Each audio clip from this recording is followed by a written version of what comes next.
and even longer since we've talked about what's going on in the world of Broadway and entertainment. We've got a new Hunger Games movie coming out, Taylor Swift's 1989 is about to top the charts, and the most talked about video of the year was a terrible ukulele song by Miranda Sings. Welcome back to 2014, baby! Let's break out the galaxy print and put mustaches on everything. So many things happened this year that I never could have called in a trillion years. So today, we're gonna talk about upcoming projects, ongoing stories, and Broadway breaking news. If this is your first time seeing my face, hi! My name is Kat, and I really like musicals. If you really like musicals, hit subscribe. One subscribe equals one cat from the musical Cats that we will personally hand deliver to your doorstep. Do they have people teeth? Thank you to Factor for sponsoring today's video. We'll hear about them later. And now, let's get into it. The writers' strike has finally come to an end after a whopping 148 days that people have been out of work. Now, the Writers Guild was able to negotiate some really important terms, especially when it comes to AI, streaming rights, and other things that weren't built into contracts. The Screen Actors Union, SAG-AFTRA, which went on strike shortly after the Writers Guild, unfortunately has not reached an agreement. And the studios just rejected their latest proposal, so it seems like they are still deep in negotiations and that this is going to be ongoing for quite some time, so we'll keep an eye on the situation as it develops. Ben Shapiro and other similar conservative pundits spent the summer trying to politicize Barbie and Disney princesses because, of course, there's been a lot of vitriol, especially when it comes to Disney's recent remake of The Little Mermaid and their upcoming remake of Snow White. This is a topic that actually gets me very heated, so I'll simply say that Halle Bailey and Rachel Zegler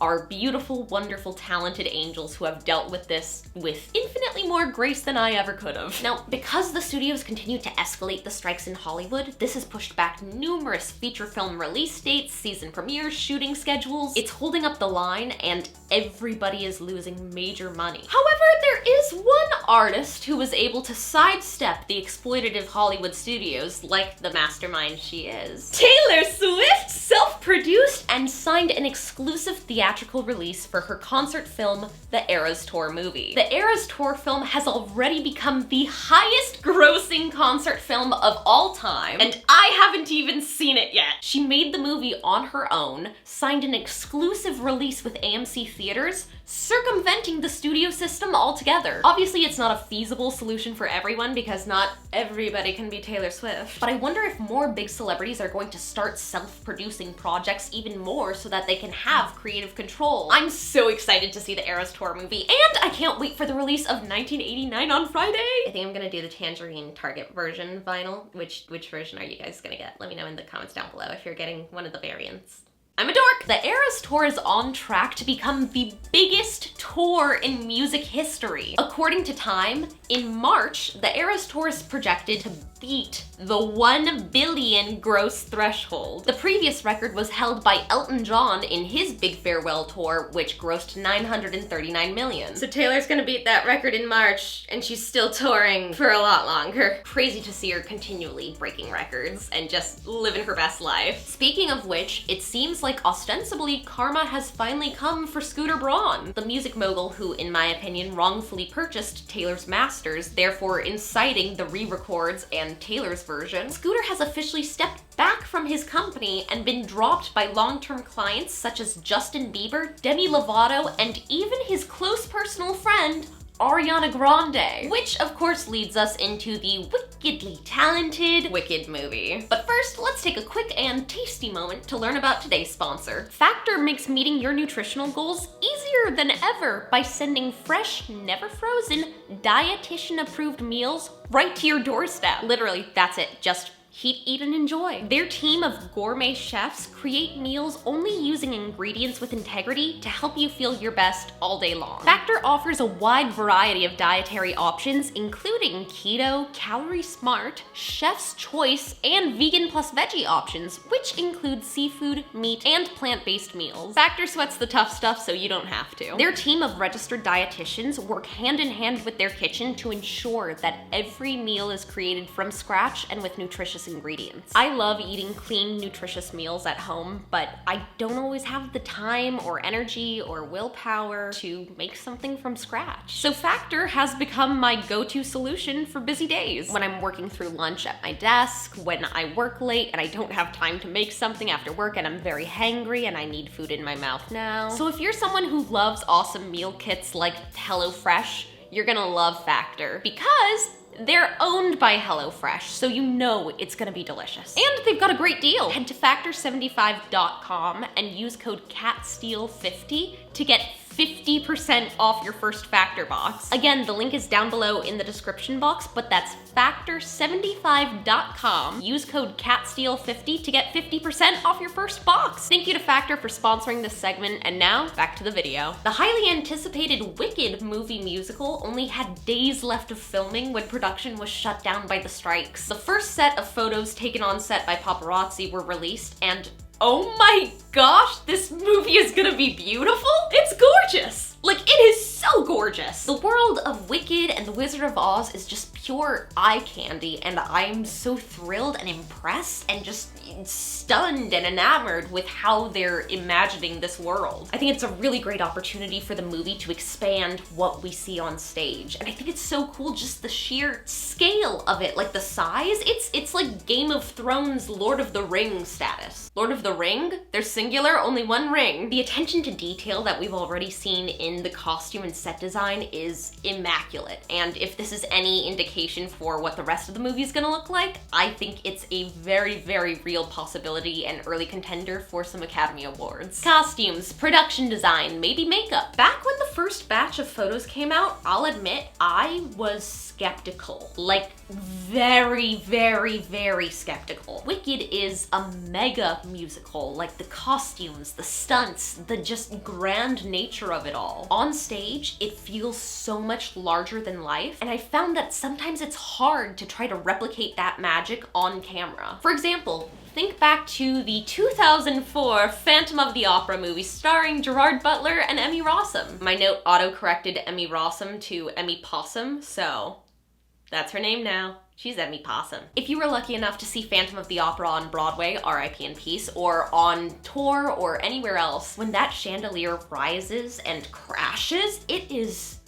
unlike anything. Bone-chilling and spine-tingling, and it's just an adrenaline rush. Watching a chandelier fall in a movie, though, isn't nearly as effective. It's very par for the course for a movie, so you have to do a lot more to, like, shock and enthrall audiences for that medium, if that makes sense. So there are totally limitations when it comes to adapting stage to screen, but it comes with so many opportunities too. To be right up in the character's face and catch every acting detail, to expand on the original material, to build out a big, huge world of extras and sets and creating a real universe for this story to live in. And it seems like that's exactly what John M. Chu is doing, so I can't wait to see where this goes. Unfortunately, the Wicked movie became a topic of national discussion for other reasons. It just sucks. But shockingly, pop star Ariana Grande and SpongeBob's Ethan Slater have become a new couple, divorcing their respective spouses. They met on the set of Wicked. Ariana plays Glinda and Ethan plays Bach. I'm sure there's insight and information that we, the public, are missing. So I'll just say I wish a lot of healing and happiness and closure to those who were hurt and blindsided in this whole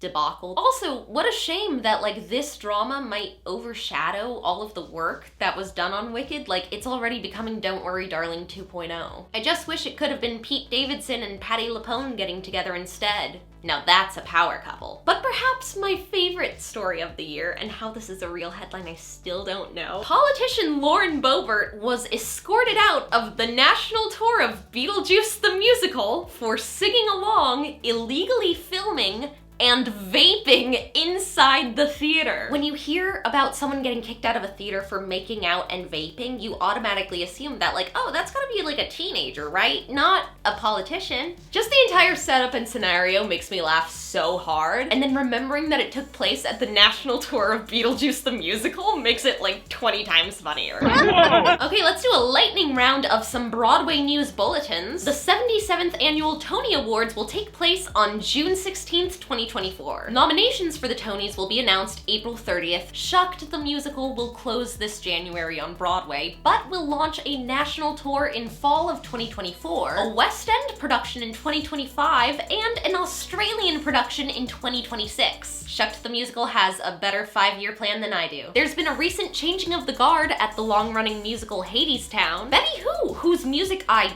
adore, I didn't even realize she was a theater kid, is currently playing Persephone. OG Orpheus Reeve Carney will be leaving soon and will be replaced by Jordan Fisher beginning November 20th, and Solea Pfeiffer from Almost Famous has taken over the role of Eurydice, as Eva Noblezada has joined the highly anticipated Great Gatsby musical.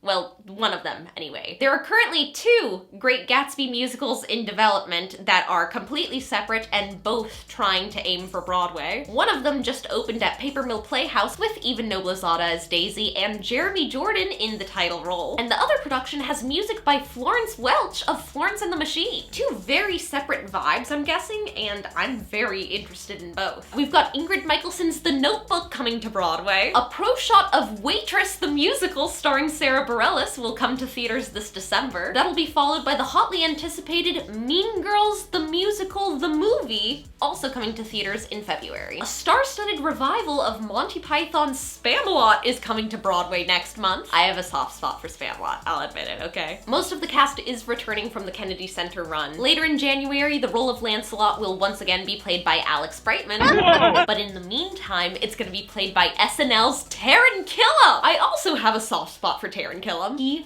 loved musical theater growing up, but he could never get the lead in the musical at school because his friend kept beating him out. His buddy named Josh Groban. Like, what? I always think about that, the people who like went to school or grow up with people who become incredible talents. I just imagine the kid coming home from school with their backpack and being like, yeah, Josh Groban got the lead in the musical again. And that kid's mom being like, well, I'm sure he's not that incredible of a singer. No, you're up against Josh Groban. The rest of the cast is rounded out by the likes of James Monroe Inglehart as King Arthur, Leslie Kreitzer as Lady of the Lake, Michael Urie as Sir Robin, and Mr. Ariana Grande as Prince Herbert. A Moana live-action movie musical is in the works from Thomas Kail, as well as John M. Chu's Joseph and the Amazing Technicolor Dreamcoat? Do we need that? Do we need it? Stylistically, I think it could be cool how they incorporate many different musical genres in the show. Stylistically, they could do that with the camera too, and that might be fun. But I don't know, am I alone here? Did this just like come out of nowhere? Why are they doing a Joseph movie? But those are just my thoughts. I want to hear from you. What did you think about all of this news? Broadway, Hollywood, Taylor Swift? Let me know your thoughts in the comments down below. Huge thank you to Factor for sponsoring this video. Click the link down below or visit factor75.com and use code CATSTEEL50 to get 50% off your first Factor box. I hope you're having a great day. I love you so, so much. Break a leg, and I'll see you guys next time. Bye!